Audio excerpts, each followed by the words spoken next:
Now the chances are you're here because you're a fan of chocolate cake, but you don't always get it right. So this video is going to show you an absolute fail-safe version, a Texan sheet cake. It stays moist for days. It's so good because, let's face it, your chocolate cake is drier than Gandhi's flip-flop.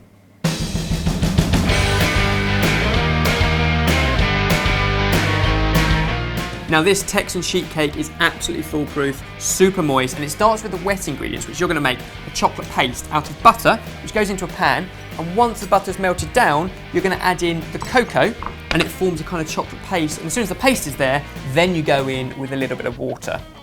Now the key is you don't really want to add the cocoa until the butter's melted, because if you put dry cocoa into a hot pan, that's what will burn. So we started well. So we got off to a flying start. As soon as your butter's melted, then in with the cocoa, then when you've got a paste, in with the water. Meanwhile, we can look at the dry ingredients. Now, you've made cakes before? Yes. Several times? Yes. Usually, you would cream butter and sugar together. Yep.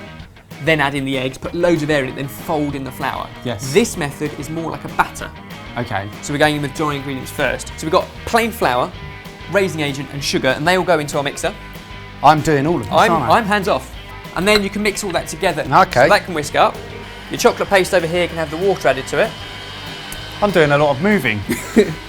Keep you busy. And that is it. That's it. So as long as it's lump-free, you can go into our dry mix. Cool. Slowly, like with any batter, add in the liquid a little bit at a time as it's whisking. And at the moment, that looks like the consistency of a cake mix, something you might spoon into a cake tin. But this is a batter adding more liquid, so 1 egg gets cracked in, plus buttermilk. And the buttermilk helps keep this really moist as it cooks. And a tiny dribble of vanilla extract, dribble in there as well. And as soon as you're happy that is all smooth, then you can switch the machine off and bring it over here. So you can pour the entire mixture in. And look how runny that is. It's not about spooning a cake mixture in.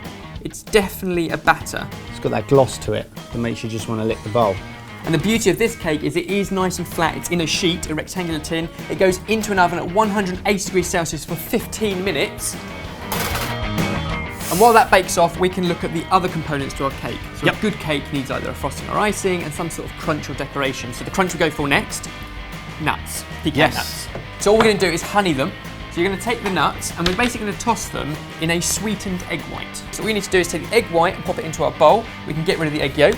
And then we want to sweeten and spice our egg white. So a little bit of ground cinnamon, a little drizzle of honey, just like that. Lovely. And then throw your nuts in there. Make sure that all of the nuts are covered in some sort of egg white and honey mixture, and then transfer them to a non-stick tray in a single layer, but without too much excess white. What does the egg white do here? Does it thicken it, or does it... Gives it a nice crunch and a shine. If you wanted, you could do these. These are absolutely amazing. With a little bit of sort of chili powder or cayenne or smoked paprika and make savoury, crunchy nuts. Yeah. These are sweetened with honey and cinnamon for our cake. They can go in the oven next to our cake. They'll need about half an hour. And then next up, the final part of our cake is a chocolate ganache. It's really kind of creamy, it's chocolatey. So cream goes into a pan and we want to bring it up to basically just before it boils. And you've got 100 ml of cream and 200 grams of chocolate. So if you take that, I'll grab your knife, and you just want to take it out of the foil and cut it up into small pieces. And then the hot cream gets poured over the cold chocolate. Okay. And then just leave it. It's very tempting to try and cheat it by putting it in the microwave and speeding up, but that's when the chocolate has a tendency to split. So chop up the chocolate. How small? Chocolate chips, so you get little pieces. Awesome, all the chocolate goes into a heat-proof bowl. Glass is better. And then look at that, a little bit of steam coming off our cream. You don't want it to actually boil, but it is just shy of boiling. Yep. And then take it, pour it over the chocolate, and that's it. Don't be tempted to put the chocolate into the pan because the pan's hot. All you want is the warm cream. And then a top tip from you guys, a tablespoon of honey makes ganache amazingly shiny, sweet, silky smooth. It's a texture and a flavour thing with honey, isn't it? It just smooths off whatever you put it with. And you can get so many different sort of types of honey now. Go for one that's got an amazing flavour for this, because that's what we're after. And then leave it. Don't be tempted to stir too soon, just kind of leave it for about a minute or so. Then you'll be able to stir it, you'll have a perfectly smooth ganache, which we can pour over our sheet cake once it's baked and slightly cooled.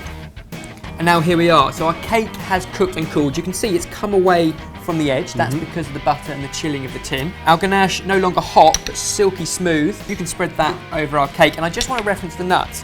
These went into the oven alongside the cake, a little bit after it. But when we took the cake out, about 10 minutes into the cooking, we turned the oven off. And it's important to do that to dry these nuts out without burning them. God, look how smooth this is. It smells amazing. I mean, not that you can relate to that right now. But the honey in there, you're beginning to smell the honey. Yeah, the honey does cut through. When you're happy it's all roughly evenly spread, so there's no sort of big chunks of ganache at one end or other, then you can either keep it like that, or I like a bit of a wiggle. And it's a bit like, you know when you're cleaning windows, and you just one continuous movement that just wiggles back and forth. If you just do that, you get... Yeah, these bits, because when they chill, Then we go on with our nuts. So however you want, just kind of drop them on. Scatter. Scatter, up, down, regular or irregular, you decide. And that is an incredibly moist, very, very simple Texas sheet cake sorted. There we go. Dig in. Eat the ganache off this. It's just so moist. And it does stay like that for a while. These pecans are delish. Oh, well if you're like Ben and you have a friend whose chocolate cakes suck, then send them this video, share it with them, and improve their life, improve their culinary skills so that they can bless the world with some amazing chocolate sheet cake. Want to share?